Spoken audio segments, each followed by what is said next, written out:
Hi, everyone. I'm Elaine Quijano. It is good to be with you. Thanks for joining us. President Biden signed a batch of executive actions Wednesday as his administration marks one full week in office. The White House has been focusing on one or two issues a day, starting with the pandemic, manufacturing, racial equality, and immigration. Wednesday's theme was climate.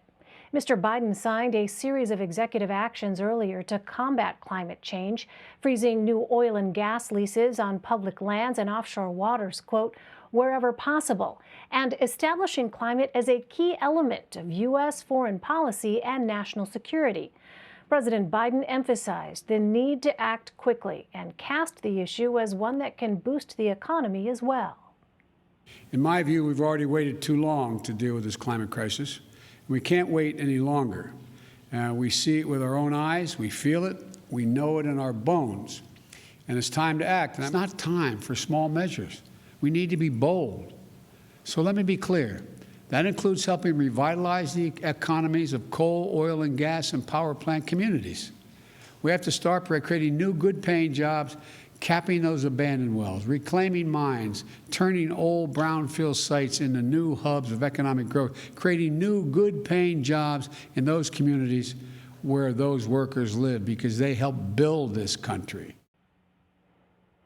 Kris van Cleave and Anita Kumar join me now. Kris is a CBS News congressional correspondent reporting from Capitol Hill, and Anita is a White House correspondent and associate editor for Politico. Welcome to you both. Kris, let me start with you. These executive actions from President Biden focus on oil and gas leases, but not coal. And it was something that our chief White House correspondent, Nancy Cortez, asked National Climate Advisor Gina McCarthy about this afternoon. Let's listen. Your executive order talks about oil and gas on federal lands, but it doesn't really say much about coal. What is this administration's policy when it comes to coal? Well, in terms of the oil and gas decision, is to make sure that we take a little pause and review the entire strategy of how we're looking at public lands. So it will include looking at what new leases ought to be approved and sold. It's looking at our ability also to look at coal in that mix. So the program review is going to look at how we manage public lands consistent with climate, but also consistent with the marriage between climate and really growing jobs of the future. So, Kris, because of the 50-50 split in the Senate, one of Democrats' most critical votes on this issue is Senator Joe Manchin from West Virginia, which is the second largest coal producer in the U.S. after the state of Wyoming. So how important, Kris, is it for the Biden administration's climate agenda to get Senator Manchin on board? Well, it's critically important. You know, when you've got a 50-50 split, you saw just how fragile that majority is when Senator Leahy was taken to the hospital last night. You know, he's presiding over the impeachment trial. And if he were to be out for a prolonged period of time, that could have threatened the majority. He was back at work today, but the same goes for Joe Manchin. In some ways, he's one of the most influential, powerful senators in Congress right now because he is a conservative Democrat. There are times he's going to side with the Republicans. There are times he's going to side with the Democrats. So you need Joe Manchin in your corner if you're Joe Biden. And that's, I think, one of the reasons you're seeing there was not a lot of focus on coal right here. And Senator Manchin came out today and said he was okay with the pauses that are being taken, that he's okay with them stopping to look at some of these things. But certainly you're going to want to watch when it comes to any changes to policy relating to coal, how you keep Senator Manchin happy if you want to try to move any legislation. Yeah, he's certainly the Democrat to watch in the Senate. Well, Anita, one of the areas where the president generally has the greatest ability to create change is foreign policy. How does the administration see climate fitting into that? Well, for the first time ever, really, the White House is saying that they're going to put climate change in the discussions on foreign policy. So that means if they're discussing with a country or a group of countries, they're talking about trade, climate would come up. If they're talking about where U.S. troops should go, if they're talking about foreign aid, what they want to do is have this be a part of every conversation. And that's simply not happened before. When President Obama was president, obviously there was a lot of talk about that. That was a big push of his, but it wasn't presumed to be part of every single discussion with every country. And that's basically what they're saying they want to do. These are complicated by the fact that the U.S. has not yet, in the week that the Biden administration has been in, said what its own domestic goals are. And so there are going to be a lot of countries looking to the United States to say, what are you doing first? Because obviously President Trump, this was not a priority for him. And so what they're wanting to know now is, what is the U.S. doing? The more the U.S. cuts back on emissions, the more leverage it's going to have that conversation with other countries. And John Kerry, you talked about him earlier, says that we're going to have those goals for domestic goals by April. So that'll be a really key moment for countries to be looking at. What is the United States going to do? And then what are they going to ask us to do next? So, Anita, Kris touched on this a moment ago. Last night, Vermont Senator Patrick Leahy was briefly hospitalized after suffering muscle spasms. He's back at work now, but it highlights once again that tenuous nature of the Democratic Senate majority. That 50-50 split will make it tough to pass all of President Biden's priorities.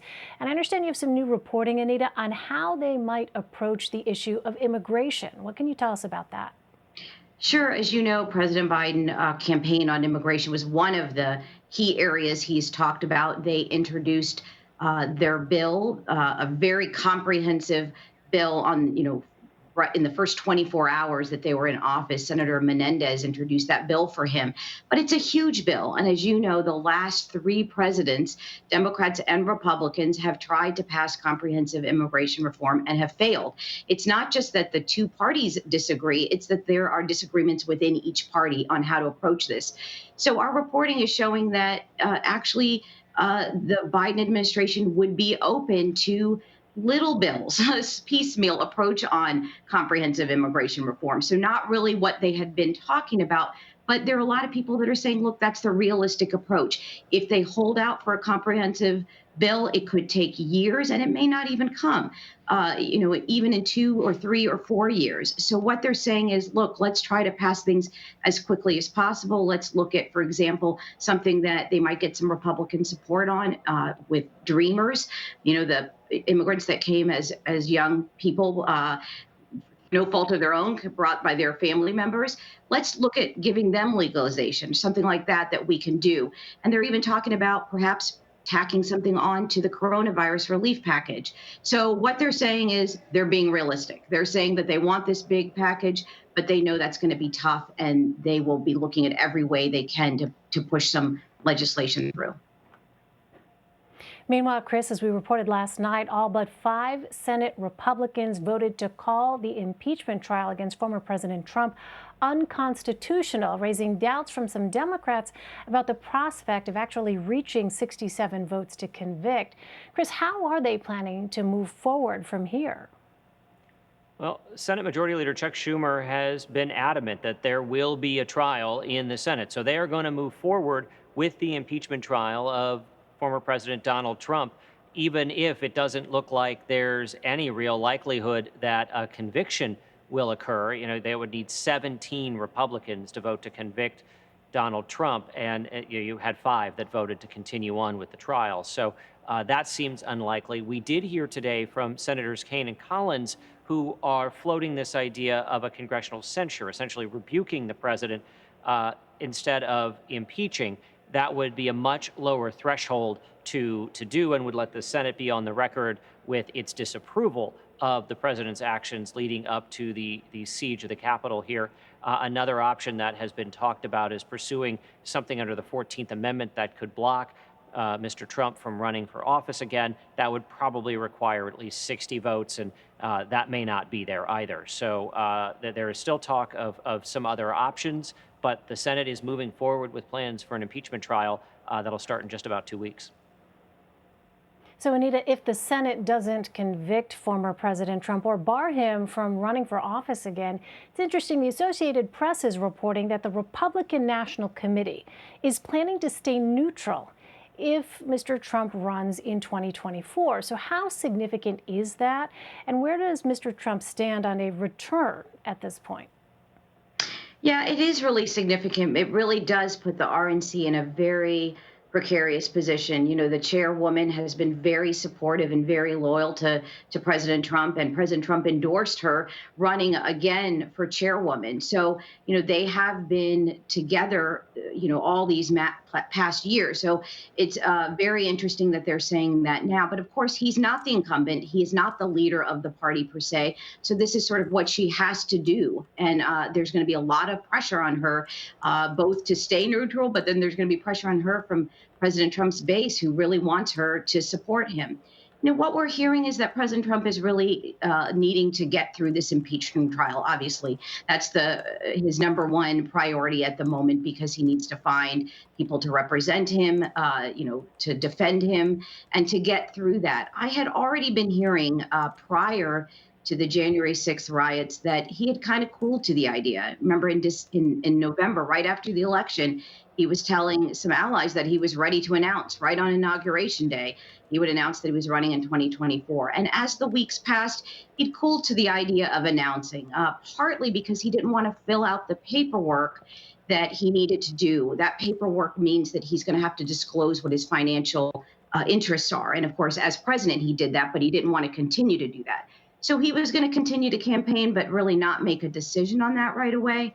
I've talked to a lot of people since January 6th, and they feel like he just does not have the support right now to run, that they would no longer support him. These are people that worked for him, that support him in 2016, that supported him in 2020. They feel like after the last few weeks of what's happened with the riots on Capitol Hill, that he just doesn't have the support, and it's time for someone new to come in. So it's really unclear what the president's thinking. I think his first priority is to deal with the impeachment trial, and then he'll kind of assess where things are. Of course, as we all know, people love a comeback, and so it's possible that weeks could go by, months could go by, years could go by, and people might start saying, well, wait, what about him? And he might want to get back into it. But as of right now, it just doesn't look that way.